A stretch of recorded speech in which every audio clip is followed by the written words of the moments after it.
Tur rakstīts, jo viņš, tas ir Mūzes, raudzījās uz atmaksu.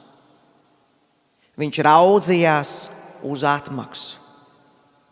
Jūs zināt, ka bezdievim un taisnajam katram ir sava alga.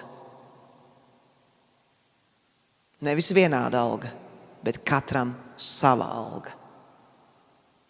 Amen. Atšķirīgs. Un Mūzes izvēlējās labāko daļu. Viņš izvēlējās labāko daļu. Amen. Grēks nevienu neievedīs debesīs. Tas ir neiespējami. Tā ir ilūzija, ka pēcgalā Dievs tomēr visus ievedīs debesīs. Tā nenotiek. Tā nav patiesība, tie ir meli.